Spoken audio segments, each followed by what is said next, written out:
You got piggle hooks on your trucks already? I'm gonna get one. Okay. Yeah. All right. So you use a simple cross train. Now Yeah. the axle has brakes.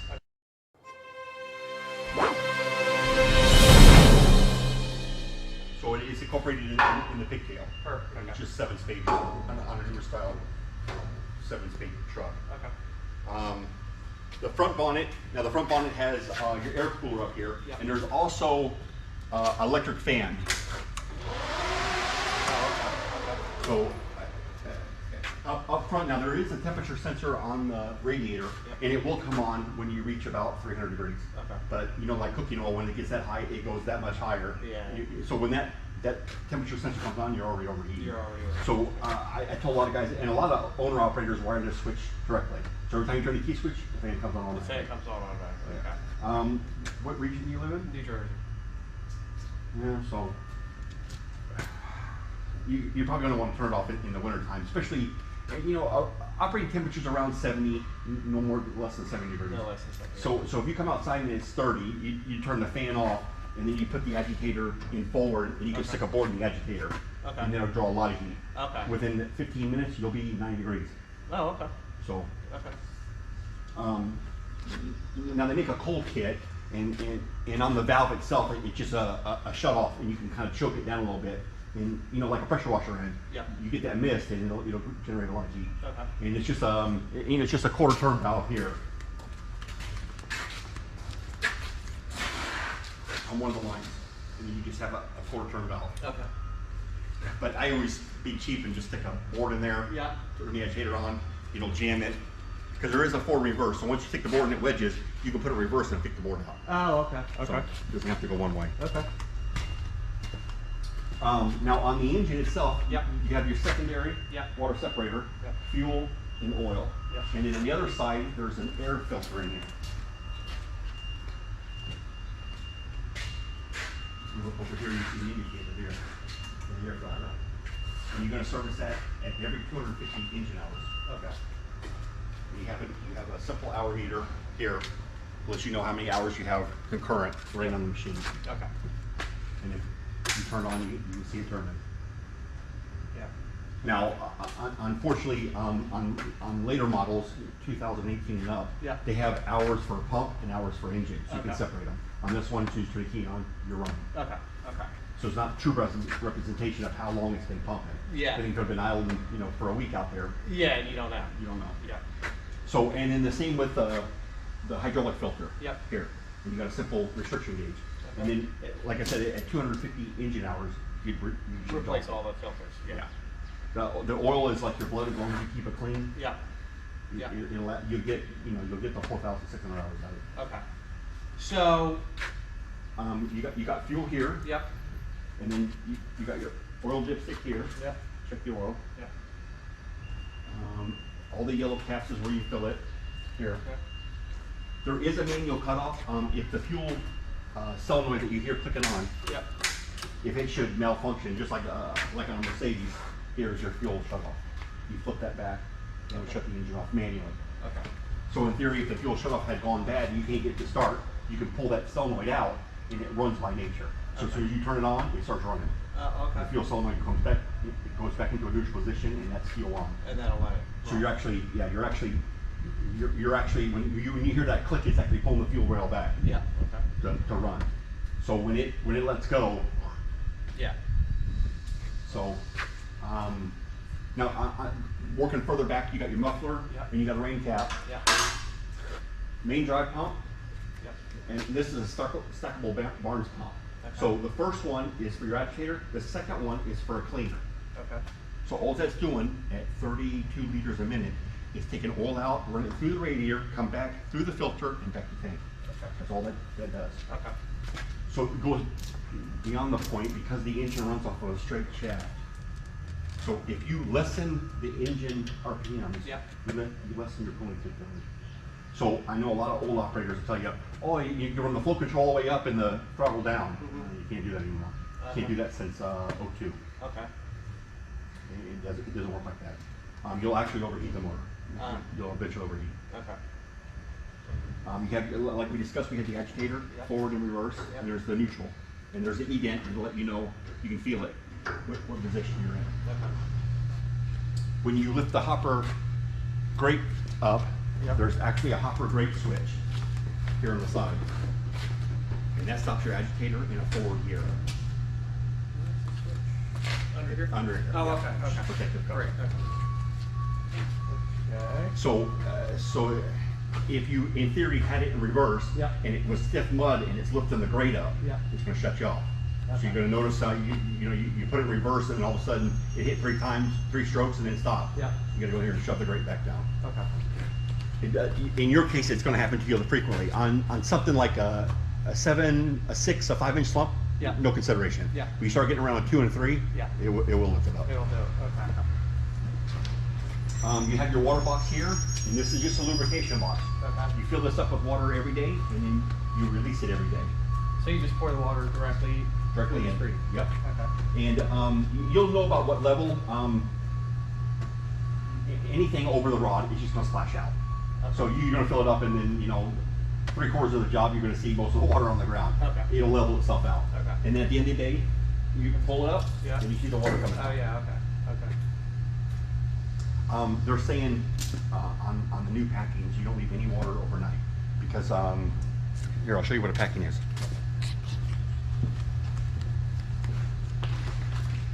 Here, these are packings. That's what's inside this rod, Okay. and I change them frequently.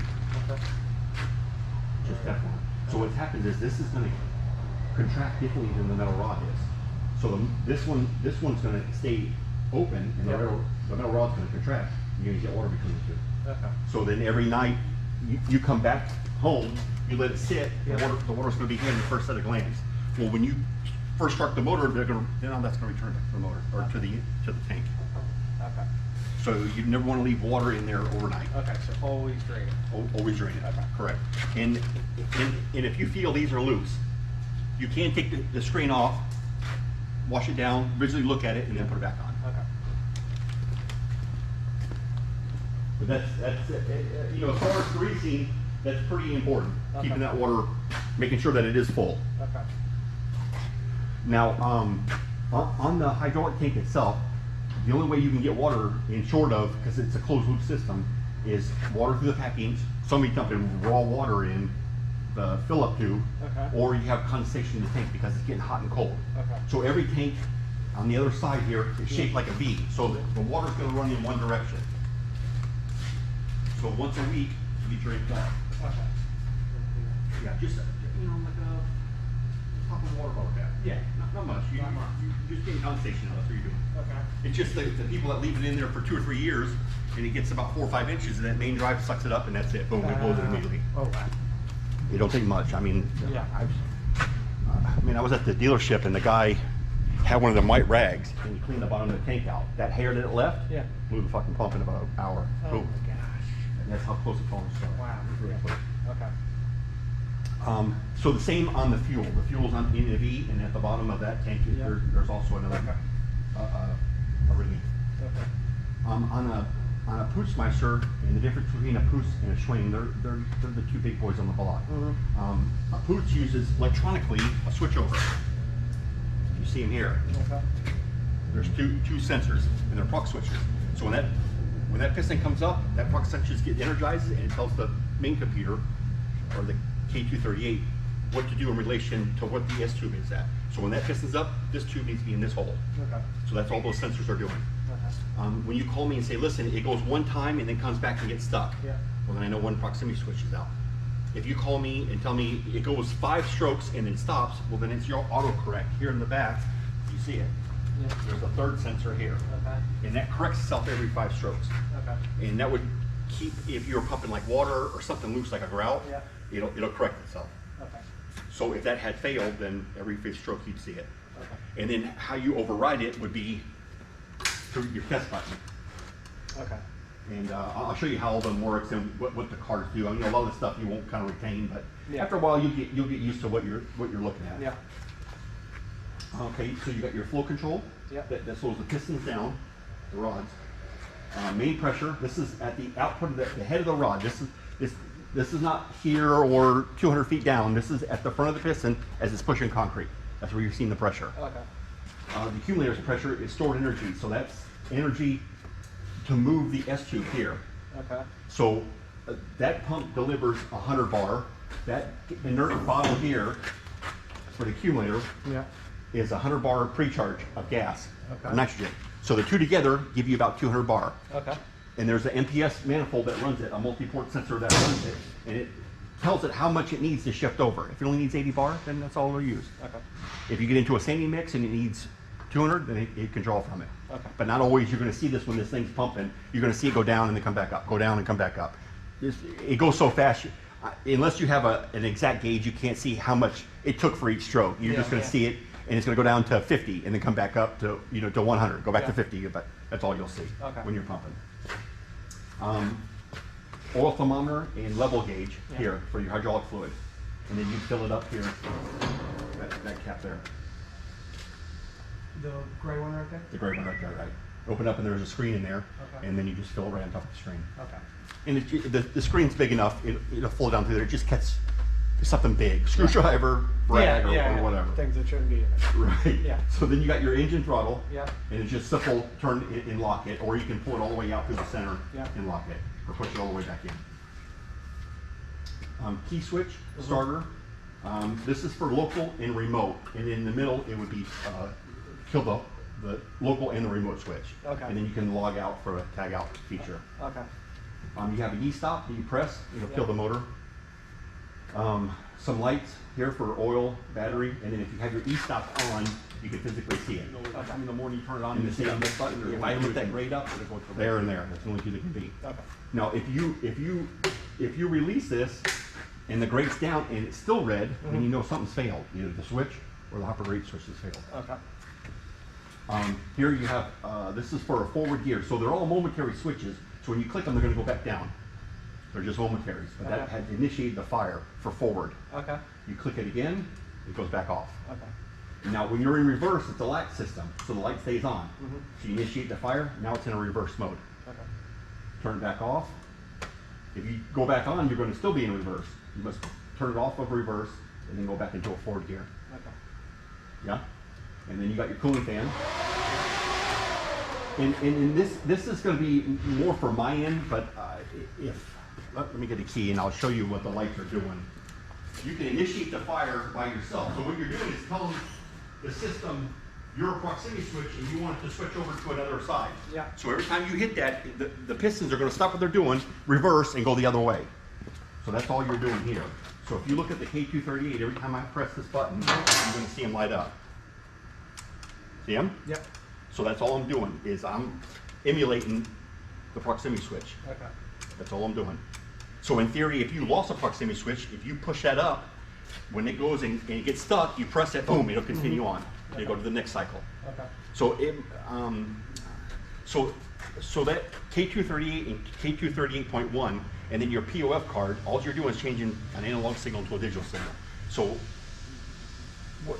like we had discussed, when that piston rod on, say, the driver's side comes all the way up, it knows where, on the POF card, where the S tube is in relation, switches over. So if you had called me and asked me, the pistons are moving, but the S tube isn't, then we know it's K238.1. So either the relay has failed or the board has failed. The relay being here in the center. And they're oriented the same. So if one's upside down, you leave it upside down. If you take it out and it's upside down, you put it back in upside down. This is just a simple timer that's initiating the fire, how fast that S tube switches when the piston heads out in milliseconds. So it's preset from the factory. You can run them without them. I've seen a lot of guys. I put them back in, that's why you see it brand new, and then I have a computer that sets them up. So it's nice to have because it gives you a smoother shift versus not having one and they really start rocking you. Yeah. Okay. I don't know if you've seen old style pumps, and I mean, man, it'll knock your damn hard hat off, you know? You're like, holy shit, that thing's rough. So, on any pump, they're all fighting for points. That's the whole gist of a concrete pump. That's a Ford and a Chevy and a Dodge. You've seen boom trucks out there pumping. And every time they shift, they bounce. Boom, boom. How can you get that bounce out? That's what everybody's fighting for. So that same technology they use on a trailer pump. and that takes the shock out of the hose. Yeah, yeah, because as you shred that hose all the way out, it's steadily trying to walk back to you all the time. Yeah. So everybody's fighting for them points. How do you do it? Electronically, hydraulically? Yeah. What kind of valve should you use? So everybody's fighting for them points. Okay. So that's what it's all. Good morning. How you doing? So I'm Brian, how are you? Nice to Edward meet you. Salazar. How's everything? Good, good. We're just reviewing it right now. Yeah. Do you like the paint? Yeah, no, thank you for that. Yeah. Looks way sure, better. sure, Yeah. sure. Yeah, it looks way better. Absolutely. All right. So yeah, I think we're good. So the one thing, the shockery pump gun, Juan said it was nozzle. going to be coming Monday. Shockery nozzle? Yesterday. Okay. So I'm not sure. I didn't hear anything, no confirmation from my shop that it was sent. So if Okay. you could just double check that. Got you. So you're saying when you order it, it didn't arrive? Is that what you're saying? Yeah. Okay, I got you. From I got you. from what I'm hearing. No problem. I haven't seen it Let yet, me so. let me work on that. Okay, Yeah, perfect. I'll do it perfect. right now. And then I also need the invoice sent Sure. Sure. to my office and then to Charlotte S Harley. Sorry. Got you. S Harley. Send it to that email and then she'll wire the money. Beautiful. Perfect. Great. Okay, man. Thanks. So when you first fire the system up, you're going to see the Pilsner box. That's for your e-stops. That's to control the e-stops and the hopper brake switch. You're going to see you only have one light. Well, as soon as you hit one function, it's going to go to all three. Okay. So if you call me up and listen, I don't have any lights on the Pilsner box. Well, then we know we got an e-stop. Yeah. Okay. So the system designs you can, because it's so big, Yeah. you need somewhere to cut it in half. Yeah. So these are the questions I'm going to ask you.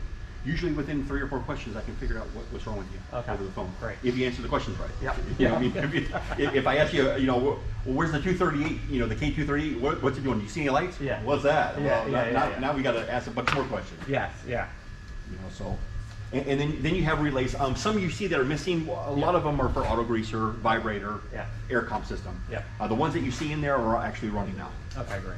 Great. One's for the K238, the other one's for the fan, Yep. and the other one's for the switchover. Okay. So what that do is those proximity switches are slaves, and it's running the POF card. And then from the POF card, it's running to the K238, and then to the K238.1. Okay. So it knows when that switches over, that's why you see both lights switch over at the same time. Yeah. Oops, I'm sorry. What am I doing? So it switched over, so Yeah, that yeah. now it switches over, and that tube's in that hole. Okay. And when it switches over again, now they're in the other hole. Great. So that's why they're both blinking at the same time. Okay. So in the coordinating on the lights, you see each shift is on a different light. See, 9's always going to be your power, and you got 6 and 7 hidden. Okay. 6 and 7 being 6 and 7, Yeah. Okay. and 9 is always your autocorrect. Okay. Right? So that's one of the considerations. When you call me and say, Harold, it goes one stroke and it stops. Yeah. And then I have to hit the test button and it continues on. It switches over by itself and it comes back.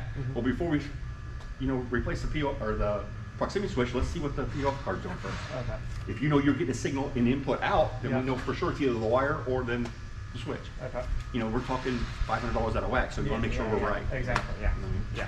I don't want to send you a bunch of stuff and then you get it. Hey, Yeah. this shit and still then- ain't working. yeah. I'm doing you a justice. Yeah. So on your cord here, this is for your power output going for your new remote system. Okay. So when I switch it over, Yeah. you're going to see the power light come on. Okay. Switch, Yeah, key switch on. So then I'll get the remote here for you, and I'll show you how that works.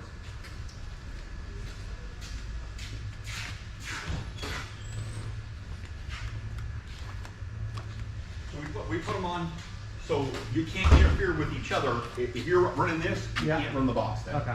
So Great. as far as the safety issue. Yeah. So then I'm going to turn it on, and you're Yeah. going to see the power light come on. And now when I turn on, you're going to see. Oh yeah. Okay. Flash. So now you know when it's blinking, it's communicating right now. Yeah. So if I hit a function, you're going to have a third light come on. See the light Okay. come on and Yep. go off?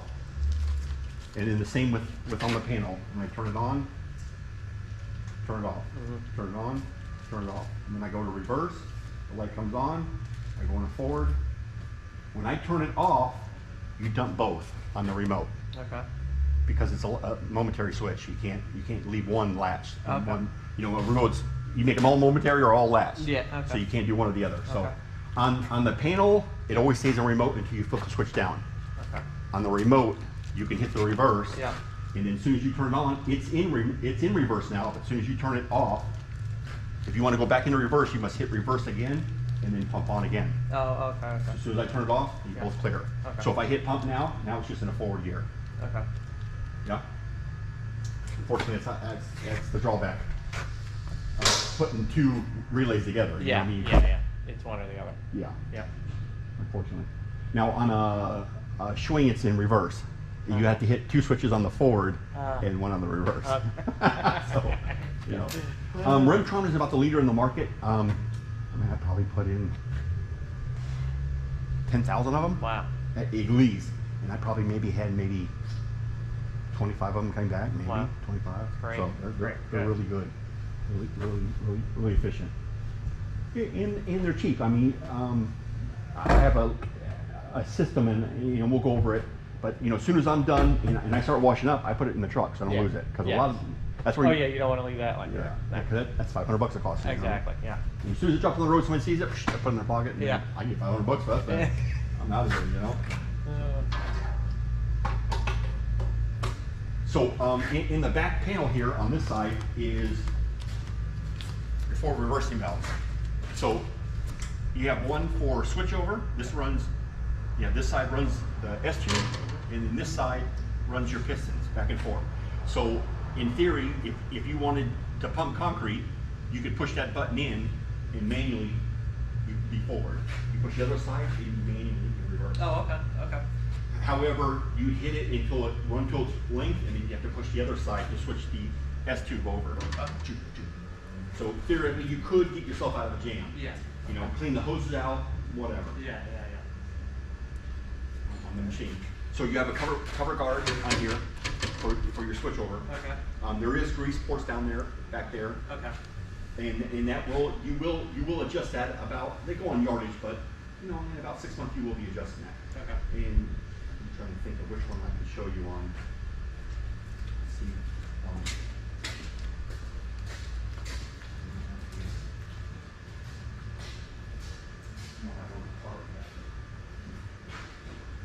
Okay. Let's go over here and we slide in here. So this is in 6 months you would adjust it. So you take the 2 grease lines off, and take these 3 bolts out, and that routine is enough. So if you got one flat here, you go to the next flat. Oh, okay. Just turn it one time, put it back on. Can't do 25. Yeah. And then let me show you what we're trying to accomplish. Yeah. No, I know, and then I said it wasn't in the original order. Ah, He was okay. supposed to send it after the fact. Okay, thanks. Oh, no problem. So if you See what?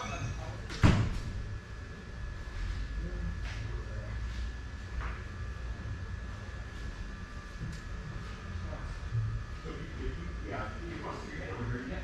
See the gap between your rescue, your conduit, and your airplane. Inside this conduit is a rubber diaphragm. So it's actually floating, this rescue is floating the rubber on that. So when you pull it forward, you're lessening its gap, correct? You pull it no more than 2 quarters together. Oh, okay. So anything more than that, you can let go for a while, but then you let the resolution out. Okay. So what's gonna happen is it's gonna wear uneven on the airplane, and the airplane is gonna create a wear down. So about every 6 months, I usually do 1 flight every 6 months. If I'm doing 3 jobs a week, Yeah. if I'm doing 1 job a week, for the last 6 months, no. Okay. But if you're doing like 3 jobs a week. At least 3 jobs, yeah, I tend to now. Okay. And then, usually about a year and a half, if you're doing, let's say you're doing 3 jobs a week at, say, 150 yards. Around the 5,000 yard range, you're gonna want to look that. Okay. It's sacrificial. Yeah. And they're about, the whole ball wax, you know, with taking it out, putting, you know, new inserts in. Yeah. They're about $2,300. Okay. So how often do you think that? So If I would say I'm probably going to be doing max 2 jobs a week right now. you get a long ways to go then. Yeah. Okay. So it would go on yardage about. You start getting into, if you tension it out right, Yeah. you should get about 55,000, 5,500 yards. Okay. Okay. So it might be going on that rate. It might 2 be years. it Yeah. Might be okay. more. Great. Okay. Good. Yeah. All right. So let's start this. Okay. So startup. So on working on to Yep, the SN, so yep, yep. you know the switch over, Yep. and you see where your cutting ring is. That's about tension out right. Yep. So that gap back there was double what you have. Okay. So when it starts getting about 3/4, I go ahead and start tensioning that. Okay. And that'll be in about 6 months. Okay. So on any pump, in short, the most critical thing is the water and the greasing of this. That's the most critical. Okay. So I usually at every 50 yards, if you're doing 60 yards, when 50 pulls out, I grease real quick and then let 60 back up, pour, and then when I get done with the job, I push out that grout into the hopper with grease. Oh, okay. So, okay, so let's show you what a bearing looks like. Really simple system, but here. So this is what they classified as a bearing. Okay. So you got that shaft that holds that with this bearing, and it's just brass, and it's right in there. The grease is your bearing. Yeah. So when you, and then there's a rubber cup that goes on here, and they get shoved in the rubber cup, because as you're pumping, the concrete's always trying to work its way out. Yeah. So it's always coming through the rubber cup. So when you grease at the end of the job, you're pushing that grout now back. Pushing in. it back in and out. Yes. Okay. So the greasing is the most critical thing. Okay. At the end of the job, you 3 here for the front, and 4 here for the back. Okay. And then you got 2 here, 1, Yeah. and then on the other side here, Same thing. there's another grease fitting here. And that would be the most critical. Okay. In short of the water in the slush box. Yep. You don't, if you forget the water, you don't do much damage. However, you have to replace the piston cups, and they're $200. So Okay. you'll know this as you're pumping. You're gonna start getting gray water. That's acceptable. You start getting sand and grout in it, and Yeah. that's unacceptable. You put new piston cups in, Okay. and usually So that would be in there. I in see here, that in right, there. right. Okay. And it's a pretty simple process. On the piston cup itself, there's a dog bone that's an insert, and then the rod. So you bring it to you, roll it over, because you can spin it in there. Take 2 bolts out, roll it back over, take the other 2 out, knock the dog bone out, bring the piston rod up with the same bolt hooked to the piston cup, and now pull that out. Okay. Dump it, pull it out, take it out, put it on the ground. There's 1 bolt that runs through the center of it. Spin it off, real easy. Okay. Put it back together, right back in. You grease them up real good. Yeah. Slide them in. Let the machine do a little bit of pushing. You just take a wedge bar, shove them off right in. Okay. You tap it a little bit forward, put the dog bone back in. Yeah. That's it. It's easy. A good guy, take him about 45 minutes aside. The first time, Yeah. it might take you 3 or 4 hours. Okay. No rush. Yeah. On a Saturday, Exactly. yeah. So, that's about it. As far as trailer lights, you got 2 bearing buddies, and then since there's new axles and our new bearings and cups and erases in there, Yeah. and about 500 miles, you need to tighten the nuts and Okay. tighten the seals back up. Okay. And then I usually grease it about 500 miles. Okay. And then it's just on your bearing buddy. Okay, right there. All right. Yeah. So halfway through. Halfway through my trip. I would halfway through your trip, I just check the lug nuts. Okay. That's okay. it. And then when you got back home, I would grease Grease it it. again. Okay. Yeah. Perfect. Okay. All right. So you have your remote cord. If this cord comes out, Yeah. you lose a remote function. Okay. So if somebody takes this out and leaves it off, you won't have any more remote. Okay. This is your remote. Okay.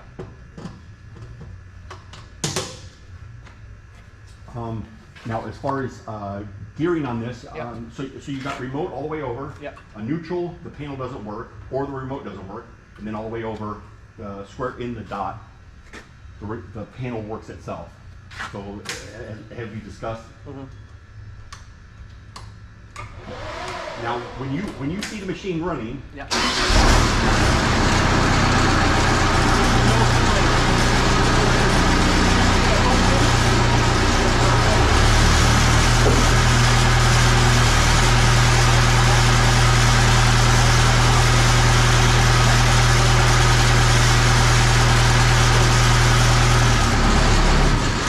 so when you turn the machine on, you're always going to see a 0. Yeah. But the first time you use it, you're going to hear it lug for a second, Yeah. and then the pressure is going to come up, and then you start pumping normally. Now, when you stop it, and with the engine still running, the pressure is always going to be up. Okay. It's just a full reverse on telling the state, oh, I need the power, leave it on. Yeah. Okay. right? Yeah. So then when I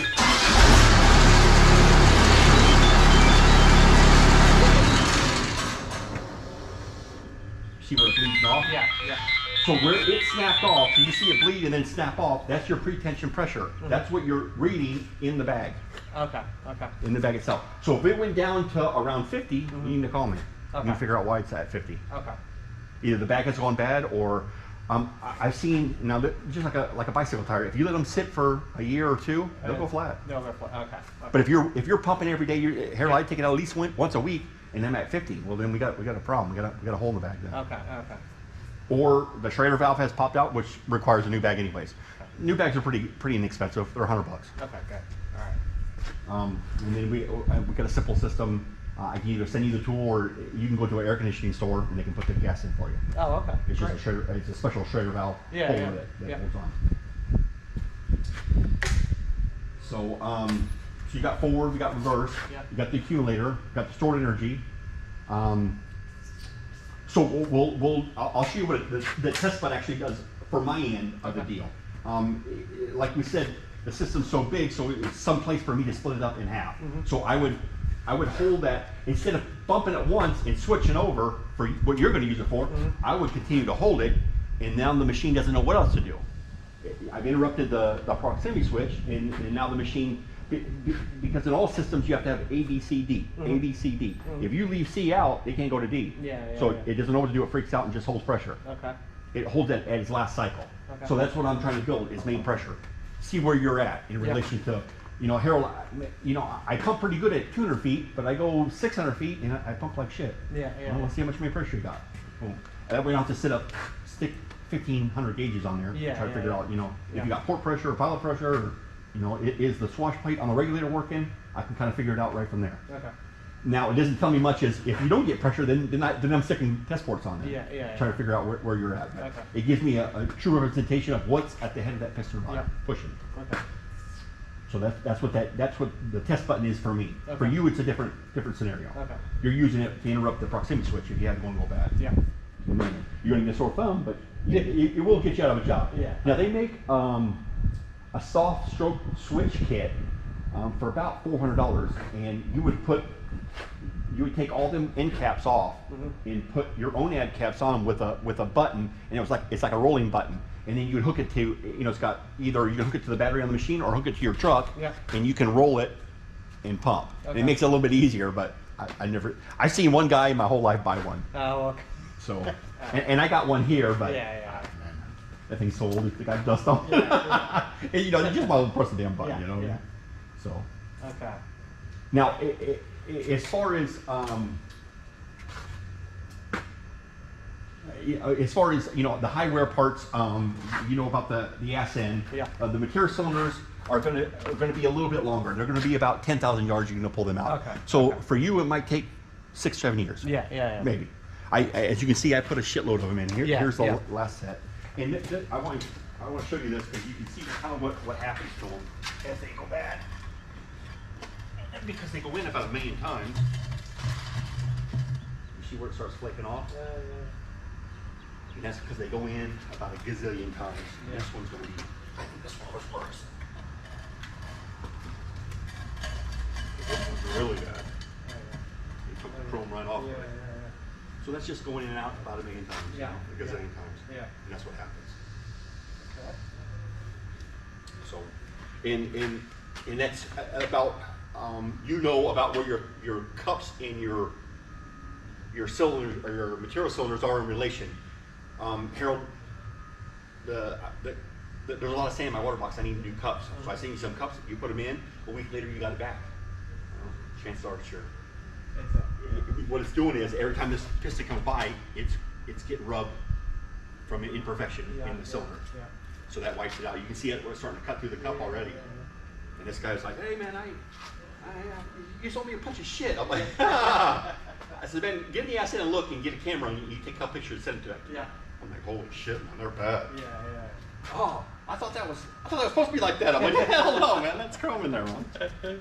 So I said, but it's age, I mean, yeah, man, I do 6 jobs a day. I'm like, Oh, wow. Yeah, it didn't take long, man. Yeah, yeah. Unfortunately. And a lot of these guys, they never, I don't know what it is, but man, a lot of these guys buy one pump and then, they'll do a good job and they'll get $2,000 a week and they put it in their pocket and they'll haul ass and run the crack town with it. They never put $20, $30 for the pump. Yeah, back in. Right, and then Yeah. after, the machine been pumping 6-7 years. Yeah. I can't afford that. Come on, man. Yeah. You couldn't have put $10 back on every. Yeah. You put a little bit of money back, but that's what I'm faced about every day. Yeah. Somebody comes in here, hey man, the bill's going to be, $2,500. Oh, I can't do that shit. Yeah. I can't do it for any less. Exactly. Yeah. I got that in part. Yeah. Parts and labor So got to be paid for. So that's about pretty much. That's it. That's it. That's about it. Now, as far as pumping on the job, Yeah. that's going to be a different scenario. So Okay. So let me now start there. Now, how are you on slip pack? Like a priming anything? Are you So that was one of the questions I needed to ask. Because my mason brought that up. Yeah, it's a big consideration. Yeah. Now you can use I've seen a lot of guys use bromide. That's one. However, it's not environmentally friendly. Okay. Cement, bag of cement, 90 pounds. Mix it up in a 5-gallon bucket. Throw it in there. That works great, but not very environmentally friendly. Yeah. The slick pack is biodegradable, which is really nice. Okay. And you charge the customer for it. Yeah. You you buy it in from us for $2.50. Yeah. I used to sell to them for $8. Great. Okay. And they bought it. Oh, I'm not gonna pay the $8. Yeah. Did you have a problem? Yeah. No. There, yeah. There you go. Yeah. So that's the primer you use, and you guys have that here? We have it here. Okay, good. Yeah, we got slip pack 2 and 3 here. Okay. Now, so in the morning, Yeah. I get to the job site. Well, yours is going to be a little bit different scenario. I'm going to tell you a scenario as I just meet the contractor. Yeah. Yours is going to be a little bit different. Yeah. So the guy contracts me in and says, listen, we got a pool deck around back. Yeah. Okay, so I'll get out of the truck, and this is at the front of his road, in his driveway area. You know as well as I do, less hose is the best on your machine, on you, on everybody. Yeah. So if he's on a single, family home on 6 empty lots, I'm going to the next lot next to him. Yeah. You know what I mean? Pulling that way. Backing right in. Yeah. Right, and then I got 75 foot. Boom, I blow and go. Yeah. Now, if you're forced to, then I walk the property. You count off about how many feet. And usually, if you keep no less than 200 feet, you're going to cover every job. Okay. I mean, most lots are only 150 wide. Yeah. So Gotcha. 200 feet's about here in Florida. That's about the going rate. Yeah. So I check for the shortest distance. I ask him, what is he expecting? What kind of slump? Well, the finishers ain't got here yet. They'll have to tell you. So normal. Okay. So on a pool deck, because they're using foam. I don't know if you guys use foam or not. Yeah. So they usually want it pretty wet. Like about a 7 or 8. So that's a no-brainer. Okay. So I open the tailgate. I grab the first hose and I go to the furthest end. Because then I work back to instead of you working, aft. Yeah, out and Right. Yeah, And to the pool. then you only need 5 feet. And you're like, shit, I got a whole hose out Yeah, here. yeah. Yeah. So I work from the furthest back to the closest. Okay. As soon as I put my clamps on, I usually fire the machine up. Here in Florida, the norm is about an hour before the job. Let it run an hour before the job. No, we get there an hour before. Oh, get an hour for prep. Yeah. Yeah. Okay. Yep. Before the concrete. Yeah. So the guy calls me and says, "Listen, can you work? Can you come with me and help and pump concrete for me tomorrow at 6 o'clock in the morning?" Sure. That's what time your concrete's there. Yes. So then I call the concrete company. What time? What time are you really going to be there? Yeah. Well, we got a 300-yard job at midnight. Yeah. Yeah. Oh, okay. So I'm still there, but Yeah. I know about how much time I'm working with. So, so as soon as I get all my hoses, I know I'm into the about 45-minute range. Okay. I'll put my bucket down and take my slick pack, put it in there, take my water hose, spread it out, and now fill that bucket up. Okay. You need the minimum is about 15 minutes, but the more the better. Okay. In an hour, that shit turns to owl shit. Oh man, it's nasty. Okay. I mean, you can't touch nothing all day. No. Don't get it on you. Yeah. So I fill that up. I turn the pump on and start letting it idle, and just let it warm up. Okay. If it's a hot summer day, Yeah. I might only let it idle for 10 minutes. Okay. If it's 90 degrees, it's going to be operating temperature already. Yeah. The oil is already at 80 degrees. You know what I mean? Yeah. So I took the reducer up. Yep. I put it together, and now your hoses, everything's set up. Yeah. In 10 or 15 minutes, I don't see a truck. I turn the pump back off. Okay. and then I'm clean or whatever. Yeah, yeah. Now this is before you start now. Yeah. So I see the truck, I go ahead and start filling the water box up. Okay. So now that's full. Yeah, yeah. The truck starts backing up, I take the water hose out, and I put about 4 or 5 gallons in here, Okay. in the ass end, Okay. and just in the hopper. Just straight water. Just straight water. Okay. I put the hose up, I get him backed up, and I ask the driver, what do you got? I got a 4. Come on, man, get out there and look. Come on, you lazy bastard. You know the routine. Yeah, yeah. So either I'll go up there and look, or you look. Oh, I'll go up there and look. Okay, so he adds water, he gets ready. He goes, all right, I'm at a 7. Okay, I'll throw in the 5-gallon bucket of slick pack in. Okay. I on a fast stroke now, I'll screw this all the way out, Yeah. and I'll turn it on and let it stroke about 3 times. Okay. Boom, boom, boom. I stop it. Yep. That sucks the water down, and that pushes it about 50 foot in the hose. Okay. Yeah? Yep. I come back here, I'll screw it all the way in, and then back it out 4 full turns. Okay. And that's about a midway point. Okay. So you don't want the concrete going so slow that the water's just half moving through the hose, and nothing's on top coating, and that'll plug you up. Yeah. You don't want something too fast, and then now the concrete jumps over the water. Yeah, yeah. 'Cause that happens a lot too. Okay. So about midway, and as you know, your machine this machine, and they're built in pairs, so Yep. you know they're all sisters. Yep. They pump differently. I don't there's no rhyme or reason. Yeah, This thing goes at 3.5 stroke Yeah. or 3.5 full turns, and that one will go at 5 turns. Just the way it worked out. Yeah, yeah, So okay. you'll know about within 4 turns, you'll know, okay, I plugged up 300 feet down there. Yeah. So I must have been going a little too slow. So maybe I'll go 4 1/4 turn Yeah. and try my next job. Yeah. Man, that was perfect. I made it through 150 foot, no problem. That's where I'm staying. Okay. So it's a learning process. Yep. You know about where you're at. So I stop it, screw it out 4 times, have the guy, the mixer driver, load right on top of me. He'll fill all the way up, and then I turn it on. And then with the remote, it's nice because you can hear it. You can hear it going through the hose. Yeah. A lot of times I'll hear it, and I kick Yeah. the hose, and then it'll spin another 50 feet before it plugs again. Oh wow. Okay. Yeah. So I'm following it, and when you hear it, I turn it off. I know I've plugged. I back it up. You seeing the guys Yeah. stepping on the hose to find the plug. Yeah. You found the plug. You back it up, get the pressure off there. If it's almost close to a clamp, I'll bust the clamp off, shake the plug out, put them back together, go forward again, and then Okay. I'll put you another 150 feet downstream. Okay. So if you're usually on 200 feet, man, I don't usually with a slick pack. You're not gonna have a lot of plugs. Yeah. But you don't learn anything either. It's when you plug hard. Yeah, yeah, You kind of learn a lot. Yeah. You're gonna plug, and you're gonna stop the machine. You're gonna hear the machine pressure out. Okay, I stopped it.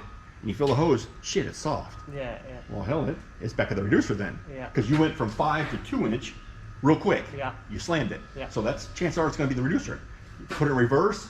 Take the 3 and 2 inch clamp off, and look in there and shake it, and you'll see it, the big fucking rock. Okay. Because this hopper will accept up to 1.5 inch rock. Oh, okay. Okay. So if you're doing something like 3/4 rock Yeah. for like pool deck, a lot Yeah. of them put like a chicken screen over here. Ah. Okay. Okay. Yeah. Yeah.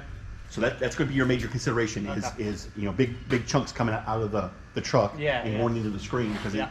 this is for 1.5 inch rock. Okay. So that's a consideration. Okay. Another one is a good vibrator. If you got a good vibrator on a shotcrete, it makes Yeah. it easy. Okay. Because you're going to have. I just had for shotcrete. I just had the same frame on that pencil rod that you use, like what is that, a number 8 for a pool deck, and I just laid a square frame and laid them across and welded them together. And that way I can throw it on and take it off. Oh, okay. So you can do other jobs. Yeah. Yeah. Yeah. Okay. But if you do that, you're going to need a vibrator Yeah. Okay. because now the squares are only this big Yeah. Yeah. because it's going across. Yeah. So it's up to it'll you. get jammed up on top. If you talk to Edward, I think we're getting the vibrators for maybe $200. Okay. And this is where the vibrator plug would be hooked up. Okay. And the switch would be here. Okay. And he can just send me one out. Send you one out, yeah. Okay. And it comes with all the hardware, and you Okay. call me, and I'll just walk over the steps, and it's pretty easy. Put a relay in, a switch, and a stem, and that's it. You're done. Okay. Great. Great. And then you just wire it in, and then here you're going to see 4 bolt holes. They're covered up with concrete. Yeah. But you just knock them out, and then Okay. it sets on there, and you put the bolts in. Okay. So you're pumping. You plugged up Yeah. once, Yeah. got it out, put them back together. Now we're pumping. And then the scenario would be if you step on the hose and then it would be in the reducer.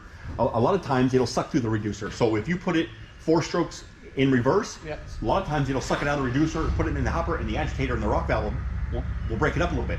You try forward again, Yeah. it went on through, okay, I keep going. If it plugs up again, then I know I'm stuck. Yeah, It's yeah. stuck in the reducer, you know what I mean? It ain't coming out. Okay. So when I take it off, shake it out. Dryer mud's a little bit, more sticky than, Yeah. a little more complicated than wet mud. Wet mud, it just falls out. A lot of that dry mud, you're gonna have to get a shovel and, Yeah, yeah. and smack it out of there. Yeah. Now as far as washing up, I got to figure a full hopper is about 2 wheelbarrows. 200 foot of 2-inch is about 1 wheelbarrow. Okay. So I know I've got with a full hopper, I've got 3 wheelbarrows. Okay. So I take that in consideration, especially on the ground. Yeah. When I'm with a finisher, hey man, when you need 3 wheelbarrows left, you let me know. And I Yeah, shut it yeah, up. yeah. So, I only need 3 wheelbarrows. I close the lid, I put the chute over to the side and tell the driver hold tight for a second. I'll pump that down. I go back there. If he needs 2 wheelbarrows now, I come back and fill the hopper halfway up and I pump it all the way down. Now he needs 1 wheelbarrow. Well, I know that I got that in 200 foot of 2-inch. Just in the hose already. If you got 100 foot of 2-inch, then you only got half a wheelbarrow. Yeah. Yeah. Right? So I open it up. I tell the driver, go ahead and wash down. I put the water right on top of it. I let it fill all the way up. I close the lid back down. Let the driver get out of there. And now I push it to him. When the finisher starts getting close to getting water, you just throw it outside the form. Boom, you're done. Okay. I pump it all the way out. Now, if you're in somebody's driveway, because this is a center mount Yeah. for the porthole for the clean out, you're going to need some kind of plastic or something under there because there is going to be about a 5-gallon bucket of cement Okay. that comes out with it. Okay. So I used to, and I don't know if they have this, but when I had my company, I had bought a lot of, Walmart's got like $3 inflatable pools. Oh yeah. So I had for the T-Miller I had air on the truck, Yeah.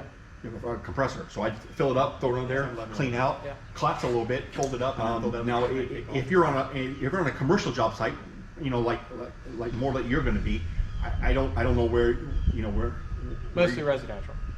Yeah, unfortunately, yeah. So Yeah, then, yeah. so hopefully you got a dumpster laying around. Yeah, If yeah, you yeah, don't, yeah. then you got to figure out what you're going to do. Yeah. A lot of that you're going to be able to leave the pool there, let it dry, Yeah. and then drag it up, crumple it up, and just throw it in the sand. Okay. 'Cause it's not going to be.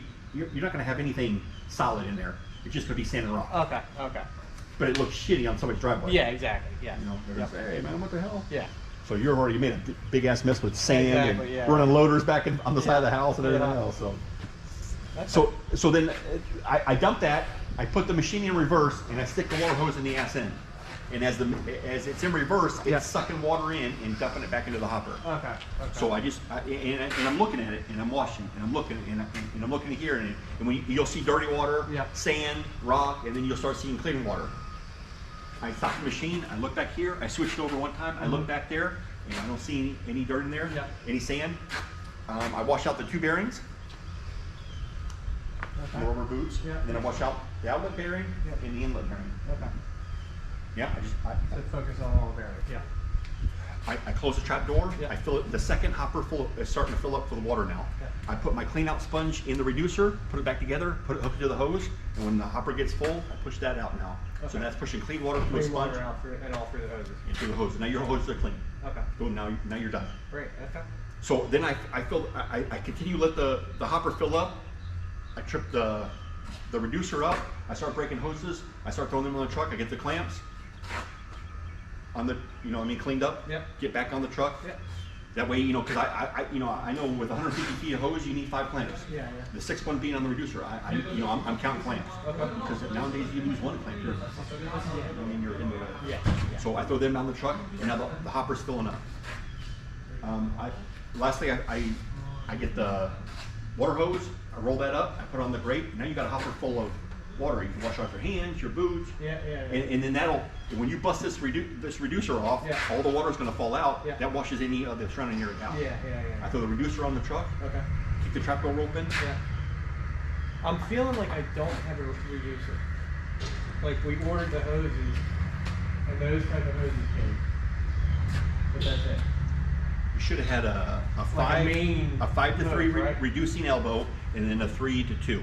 I didn't get any of that. You need to talk to him then. Yeah, so You we need figure to out- order that, absolutely. Yeah, Because I told him, I said, make sure I have everything I need, so I was missing the gun, and now the reducer, from what I'm understanding. You got your email list? Yeah, let me- See what let me- they sent. So then the last step would be, right?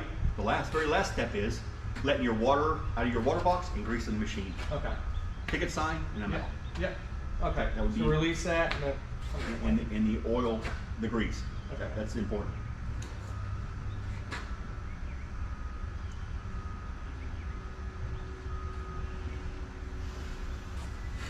Oh, it's just dirty. I'll put new lights in there.